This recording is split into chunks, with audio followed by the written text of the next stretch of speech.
The effects of space on the human body is actually another area that we are learning enormous amounts by living on the space station.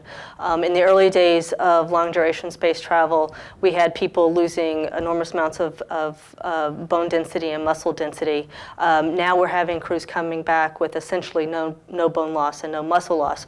We are doing that by learning new ways to do exercise on the space station. Simple as that.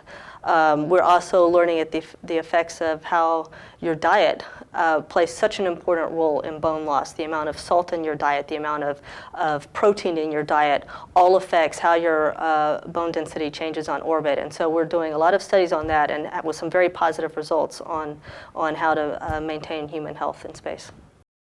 What we're finding now is the resistive exercise that we do. So the space equivalent of lifting weights is making the difference in keeping our bones, our bone health there, our bones as dense as they need to be.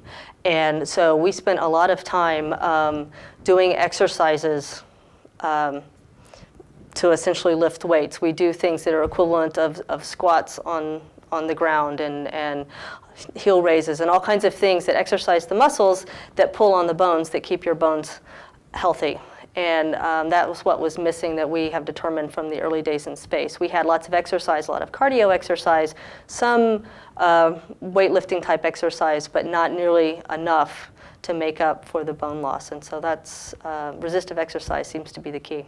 The resistive exercise device is, if you see it, it looks like one crazy machine, but it works using vacuum cylinders to provide a resistance against which you lift weights, and you do all the same type of weightlifting exercises that you can do on the ground. You can do squats, you can do bench presses, you can do chest presses, shoulder presses, all these things that you can do on the ground.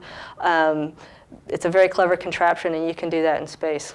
It's got a pair of cylinders that have a vacuum inside, and every once in a while we have to go recreate the vacuum inside. But it's internal to the space station, and it's free floating, so that you use a lot of your own body weight to also create some of the resistance that you need to have to lift weights in space.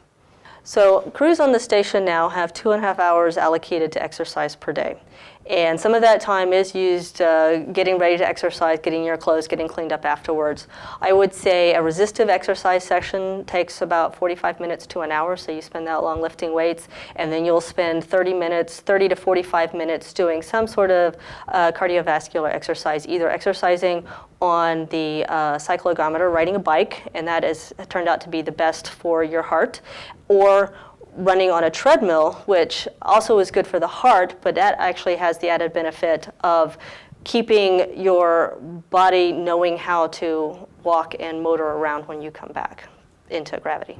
Vitamin D plays a very important role in your diet. In fact, right now, vitamin D is the only supplement that astronauts take in space because it is so important, and the other ones don't seem to be as important for overall health.